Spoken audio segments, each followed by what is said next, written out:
4월 1일 고난주간 특별새벽기도의 셋째 날 하나님의 말씀은 마태복음 26장 36절에서 46절까지 말씀입니다.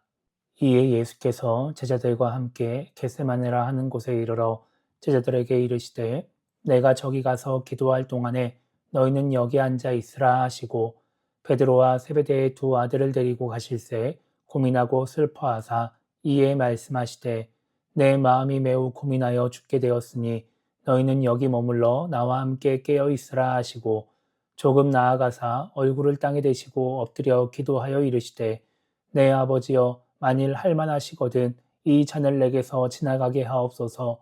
그러나 나의 원대로 마시옵고 아버지의 원대로 하옵소서 하시고 제자들에게 오사 그 자는 것을 보시고 베드로에게 말씀하시되 너희가 나와 함께 1시간도 이렇게 깨어 있을 수 없더냐. 시험에 들지 않게 깨어 기도하라.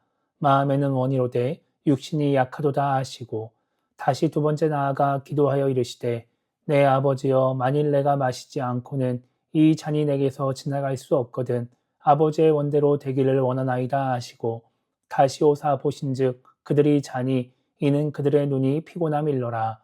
또 그들을 두시고 나아가 세 번째 같은 말씀으로 기도하신 후 이에 제자들에게 오사 이르시되 이제는 자고 쉬라. 보라 때가 가까이 왔으니 인자가 죄인의 손에 팔리느니라.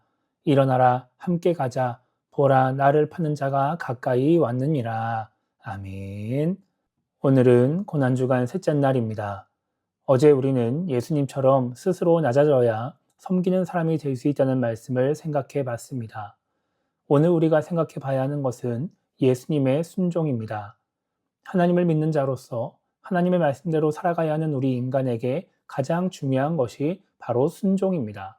그래서 우리가 새벽에 살펴보고 있는 신명기에서 모세는 반복해서 순종을 강조합니다. 그런데 아이러니하게도 우리가 가장 못하는 것이 순종입니다. 이것은 인간을 창조하신 하나님도 잘 알고 계십니다. 그래서 모세를 통해서 여러 번 반복해서 강조하시기도 하고 또 순종하도록 복을 약속하시기도 합니다. 때로는 순종하지 않으면 심판을 하시면서 하나님의 말씀을 따르게 하시기도 합니다. 그런데 이런 하나님의 모습을 보다 보면 하나님이 이렇게까지 하시는 게 맞나 싶습니다. 하나님은 인간보다 더 높은 존재고 더 위대하신 분입니다. 그렇기 때문에 갑을 관계로 따지면 하나님이 갑이고 인간이 을이죠.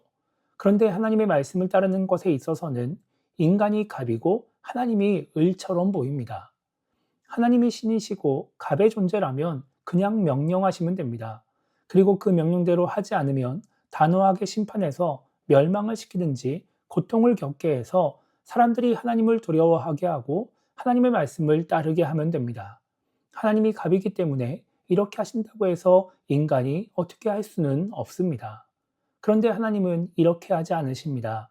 왜냐하면 이렇게 해서 하나님의 말씀을 따르는 것은 순종이 아니라 복종이기 때문입니다. 하나님이 우리에게 원하시는 것은 하나님의 말씀에 하나님의 뜻에 순종하는 것입니다. 어쩔 수 없이 억지로 무섭고 두려워서 손해보기 싫어서 하나님이 하라는 대로 하는 것이 아니라 그렇게 복종하는 것이 아니라 내가 의지적으로 하나님의 말씀에 동의하고 말씀대로 행하고 말씀을 따르는 순종을 원하십니다. 그래서 하나님은 말씀하시고 선택권을 우리 인간에게 주십니다. 우리는 하나님의 말씀을 듣고 하나님의 뜻을 깨닫고 하나님의 말씀에 따를지 내 마음대로 할지 결정할 수 있습니다. 그때 하나님은 우리가 하나님의 말씀에 순종하기를 원하시는 것입니다. 그때 우리에게 주어진 하나님 말씀, 하나님의 뜻이 나의 뜻과 같다면 우리는 순종하기 쉽습니다. 그런데 다르다면 순종하기 어렵습니다. 오늘 말씀을 보면 예수님도 하나님의 뜻에 순종하는 것을 힘들어 하셨습니다. 고난을 당하고 죽어야 한다는 하나님의 뜻에 순종하려고 하니까 마음이 고민하여 죽을 것 같았습니다. 순종해야 한다는 것은 알지만 순종하고 싶지 않으니까 고민하여 죽을 것 같은 것입니다. 그때 예수님은 기도를 하십니다. 제자들과 함께 겟세마네에 가셔서 따로 기도하십니다. 제자들에게 자신을 위해 기도해달라고 부탁하시고 기도하셨습니다. 그리고 땀이 땅에 떨어지는 핏방울같이 되도록 기도하셨습니다. 처음 예수님의 기도는 잔을 옮겨달라는 것이었습니다. 하나님의 뜻에 순종하고 싶지 않다는 기도였죠. 그런데 예수님은 거기서 기도를 멈추지 않고 나의 원대로가 아니라 아버지의 원대로 해달라고 기도하십니다. 하나님의 뜻에 순종하고 싶어 하지 않는 자신을 도와달라고, 그래서 하나님의 뜻에 순종하여 하나님의 뜻이 이루어지게 해달라고 기도하신 것입니다.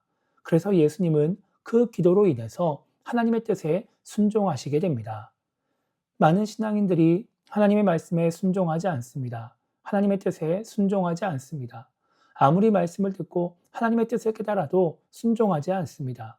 성경은 우리 안에 있는 죄성이 그 불순종의 원인 중 하나라고 말씀합니다. 하나님의 지배를 거부하고 내 마음대로 하고 싶어하는 죄성 때문에 순종하지 않는다는 것이죠. 그렇게 하나님께 순종하지 못하면서도 많은 신앙인들은 그것이 문제라고 생각하지 않습니다. 그래서 순종하지 못하게 하는 죄성, 그 순종하지 못하게 하는 나의 생각을 뛰어넘어서 순종하려고 하지 않습니다. 순종하는 신앙인이 되려면 나의 생각과 죄성을 뛰어넘어야 하는데 괜찮다고 생각하니까 하나님의 도움을 구하지 않는 것입니다. 그래서 삶의 문제를 해결하기 위해서는 하나님께 간절하게 기도하면서도 순종하는 신앙인이 되기 위해서는 간절하게 기도하지 않습니다. 왜냐하면 순종하지 않는 것이 더 편하기 때문인 것이죠. 순종하지 않고 내 생각대로 살아도 별 문제가 없기 때문입니다. 우리가 예수님이 가신 길을 가려고 한다면, 예수님을 따라 고난의 길을 가려고 한다면 우리는 순종하는 신앙인이 되어야 합니다. 그리고 그렇게 순종하는 신앙인이 되려고 한다면 예수님처럼 기도해야 합니다. 내 생각을 뛰어넘게 해달라고, 죄성을 뛰어넘게 해달라고, 그래서 내가 편한 대로 살아가는 것이 아니라 하나님이 원하시는 대로, 하나님의 뜻대로 순종하며 살게 해달라고 기도해야 합니다. 그래야 예수님을 따라 고난의 길을 가는 신앙인이 될 수 있습니다. 그래야 하나님의 뜻에 순종하며 하나님의 뜻을 이루는 신앙인이 될 수 있는 것입니다. 그래서 오늘 하루를 시작하며 우리가 이렇게 기도했으면 좋겠습니다. 편안하게 살기 위해서 하나님의 말씀과 뜻에 순종하지 않고 내 생각대로 살아가는 그런 신앙인이 되지 않게 달라고 기도했으면 좋겠고요. 순종하지 못하게 하는 내 생각과 죄성을 뛰어넘어서 순종하는 신앙인이 되게 달라고 하나님의 도움을 구하는 기도를 하며 오늘 하루를 시작했으면 좋겠습니다.